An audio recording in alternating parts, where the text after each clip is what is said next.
Lewis Hamilton's journey with Ferrari in the 2025 Formula One season has not gone the way many fans expected. When he announced his move from Mercedes to Ferrari, there was a wave of excitement. People imagined a powerful combination, a seven-time world champion joining the most historic team in F1. But now, several races into the season, Hamilton finds himself far behind in the standings. He is sitting seventh in the championship and has been outperformed regularly by his teammate Charles Leclerc, who has already claimed a few podiums. So, what exactly is going wrong for Hamilton this year? Is it just bad luck, or is there something deeper happening behind the scenes? When we look closer, we start to see that it's not just about changing teams or adjusting to a new car.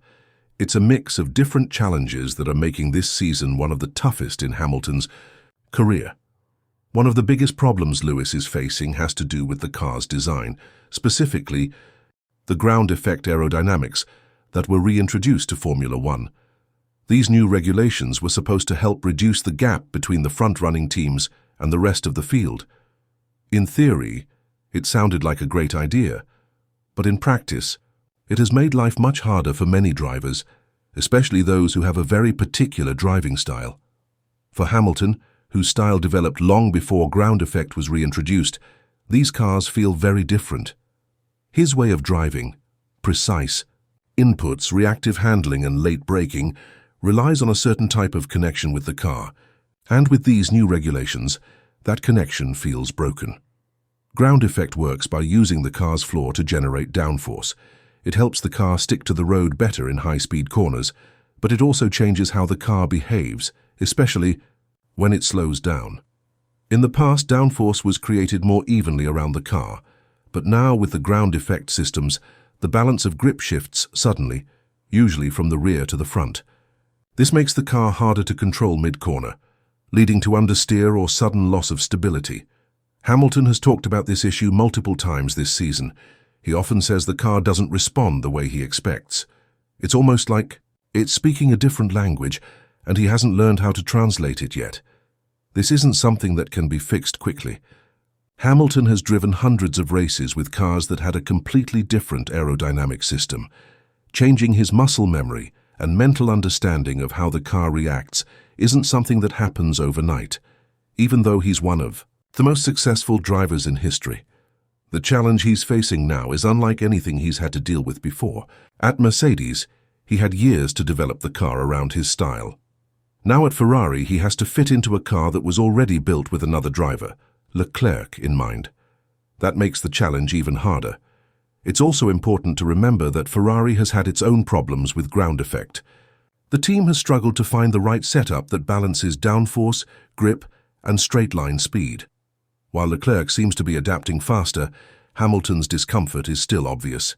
He often talks about being out of sync with the SF25, which means he can't push it to the limits the way he used to with the Mercedes. That lack of confidence leads to slower lap times and poor race results.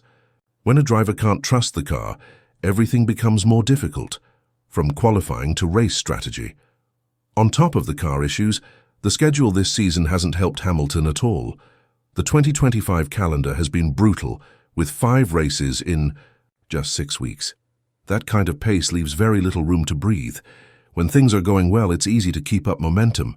But when you're struggling, like Hamilton has been, it becomes almost impossible to catch up. There's barely any time to sit down with the engineers, study the data, and try to find solutions. Instead, it's one race after another, with no chance to recover.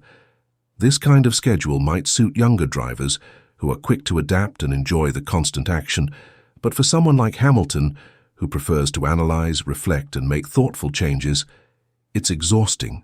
After all, the Saudi Arabian Grand Prix, Hamilton said there were 0 positives from the race and called the whole experience horrible. That's a strong statement coming from a driver who's known for staying optimistic, even in tough times. He also admitted he didn't understand why things were going so badly. That kind of confusion shows just how out of place he feels in the current environment. Even after a strong showing in China, the performance dropped again, and that up-and-down form has made it hard for him to find consistency. Racing is as much a mental game as it is a physical one. And when you're unsure of your car, your team, and your performance, it can be incredibly hard to stay confident. Then there's the issue of team culture. Ferrari is not just another F1 team, it's a symbol of motorsport history. The expectations are higher, the fans are more passionate, and the media pressure is intense. For a new driver, especially one like Hamilton who's used to the calm and calculated environment at Mercedes, this can be a huge shock. At Mercedes, he had deep relationships with the engineers and management. The team trusted him, listened to him, and gave him the space to help guide development. At Ferrari, everything is louder, faster, and more emotional. That's not necessarily a bad thing, but it's very different from what Hamilton is used to. Getting used to this new atmosphere is not easy. Every little move is watched and analyzed by the media and fans. The pressure to perform is constant, and with Ferrari's long history of dramatic ups and downs, even the smallest problems can turn into big stories. Hamilton is adjusting to that reality, and it's another reason why his results have been disappointing so far. He's not just trying to drive fast, he's also trying to figure out how to be part of a completely different team culture. His relationship with Charles Leclerc is another factor. At Mercedes, Hamilton had a long partnership with Valtteri Bottas, who was supportive and rarely challenged team strategy. With Leclerc, it's different. Leclerc is younger, faster in this car, and has been with Ferrari for years. He knows how the team operates and has built strong internal support. Hamilton, despite his reputation and experience, is the newcomer. That dynamic can be uncomfortable. He's now in a direct fight with someone who has the home team advantage, and it shows. Leclerc is confident and already scoring podiums, while Hamilton is still trying to figure things out. This change in teammate dynamics also affects how the team communicates and makes decisions. Strategy choices, pit stops, and upgrades are all influenced by the driver's relationship with the engineers and the feedback they provide. Leclerc's feedback might carry more weight right now, simply because the team trusts his experience with their car. Hamilton has to earn that trust, and until he does, his influence might be limited. That can be frustrating for a driver who's used to leading development and setting the direction for the team. As if all that wasn't enough, there's also the question of Hamilton's focus. Over the years, he has expanded his interests beyond racing. He's involved in activism, fashion, music, and environmental causes. These passions are important to him and have helped shape his identity as more than just a racing driver.